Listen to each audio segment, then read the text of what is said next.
পৃথিৱীৰ নিয়মবোৰ বহুত অদ্ভুত। মৃত লোকক কান্ধত কঢ়িয়াই নিয়াটো মানুহে গুণ বুলি গণ্য কৰে, কিন্তু জীৱিত মানুহক সহায় কৰাৰ আগতে 10 বাৰ চিন্তা কৰে। মানুহে জন্মৰ 2 বছৰ পিছত কথা ক'বলৈ শিকে, কিন্তু ক'ত কি কথা ক'ব লাগে সেইটো জানিবলৈ গোটেই জীৱন লাগি যায়। এই পৃথিৱীত ভাল মানুহবোৰেই আটাইতকৈ বেছি কষ্ট পায়, কাৰণ তেওঁলোকে সকলোকে ঠগিব নোৱাৰে। সকলোৱে কয় প্ৰথম প্ৰেম পাহৰিব নোৱাৰি। কথাবোৰ যদি সঁচা হ'লহেঁতেন, তেন্তে মাৰ প্ৰথম প্ৰেম আজি বৃদ্ধাশ্ৰমত স্থান নাপালেহেঁতেন। পৃথিৱীৰ 2জন মানুহক বহুত বেছি ভাল পোৱা উচিত। এজন হ'ল যিগৰাকীয়ে তোমাক জন্ম দিছে, আৰু আনটো হ'ল যাক পাবলৈ তুমি জন্ম লৈছা। চকুপানী তেতিয়াই আহে যেতিয়া কথাবোৰ বুকুত আহি আঘাত কৰে।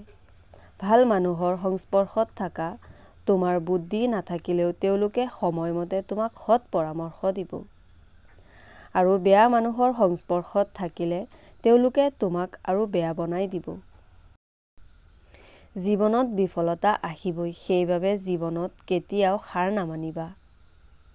মনত ৰাখিব, প্ৰতিটো অন্ধকাৰ ৰাতিৰ পিছত এটা সুন্দৰ ৰাতিপুৱা আহে। আন কাৰোবাৰ বাবে অপেক্ষা নকৰিবা। তুমি যি পাৰা তাকে কৰা, কিন্তু আনৰ ওপৰত নিৰ্ভৰ নকৰিবা। শিক্ষাই মানুহক 10 বছৰত যি শিকায়, অভিজ্ঞতাই মানুহক 10 মিনিটত তাতকৈ বেছি শিকায়। আপোনাৰ পৰিয়ালক ভাল পাওক, কাৰণ জীৱনৰ আটাইতকৈ বেয়া সময়ত তেওঁলোকে আপোনাৰ কাষত থাকিব আৰু আন কোনো নাথাকিব। এয়াই বাস্তৱ। কিছুমান মানুহে সকলো কৰিব পাৰে, কেৱল নিজৰ খং চম্ভালিব নোৱাৰে। খঙত মুখত যি আহে তাকে কয়, কিন্তু পিছত নিজেই বেছি কষ্ট পায়। শৰীৰত আঘাত পালে মানুহে যিমান কষ্ট পায়, তাতকৈ বেছি কষ্ট পায় মনত আঘাত পালে। তুমি যিমান দুখ প্ৰকাশ কৰিবা, মানুহে সিমান মজা পাব, আৰু যিমান আনন্দত থাকিবা, মানুহে সিমান হিংসাত জ্বলিব। যদি আপুনি সঁচাকৈয়ে কাৰোবাক ভাল পায়, তেন্তে তেওঁৰ অতীতৰ কথাবোৰ লৈ খুচৰি নাথাকিব। পাৰিলে আপোনাৰ ভালপোৱা দি তেওঁৰ অতীতৰ কথাবোৰ পাহৰাই দিয়ক। জীৱনত যি বিচাৰে সকলো পাব, মাথো সৎ হওক আৰু কাৰোৰ ক্ষতি নকৰাকৈ আগবাঢ়ি যাওক। পাৰফেক্ট সময় আহিব বুলি ভাবি বহি নাথাকিব। বেয়া সময়বোৰক নিজেই পাৰফেক্ট কৰক। তেতিয়া দেখিব যে জীৱনত কেতিয়াও কোনো অসুবিধা নহ'ব। সম্পৰ্ক হ'ল এটা মানসিক ৰোগৰ নাম, য'ত সুস্থ মানুহ জড়িত হোৱাৰ পিছত ৰোগী হৈ পৰে, আৰু এটা সময়ত আন কোনো ঔষধে কাম নকৰে। সুখত থাকিলে ভালপোৱা মানুহৰ অভাৱ নহয়, আৰু দুখত থাকিলে নিজৰ ছাঁটো কাষত পোৱা নাযায়।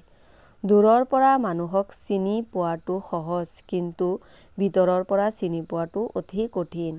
সকলো আঘাতৰ প্ৰতিশোধ ল'ব নালাগে। কিছুমান আঘাত হাঁহি হাঁহি ভগৱানৰ ওপৰত এৰি দিবলগীয়া হয়। নিজকে আনৰ লগত তুলনা কৰা বন্ধ কৰক। আপোনাৰ যি আছে তাতেই সন্তুষ্ট হওক, তেতিয়াহে আপুনি সুখী থাকিব পাৰিব। জীৱনত ভালে থাকিব বিচাৰিলে এই 6টা কথা মানি চলক। 1. টকা উপাৰ্জন কৰিবলৈ শিকক। 2. অতিৰিক্ত মায়া ত্যাগ কৰক। 3. অতিৰিক্ত আশা এৰি দিয়ক। 4. নিজকে ভাল পাওক। 5. অতিমাত্ৰা চিন্তা কৰাৰ পৰা বিৰত থাকক। 6. নিজকে সময় দিয়ক। বাস্তৱতা কিমান কঠিন তেতিয়াই বুজি পাব, যেতিয়া বিপদৰ সময়ত অতি ঘনিষ্ঠ মানুহবোৰ আঁতৰি যাব। আপোনাৰ সৰু সৰু ভুলবোৰৰ প্ৰতি সচেতন হওক, কাৰণ এটা সৰু ফুটাই বিশাল জাহাজ ডুবাই পেলাব পাৰে।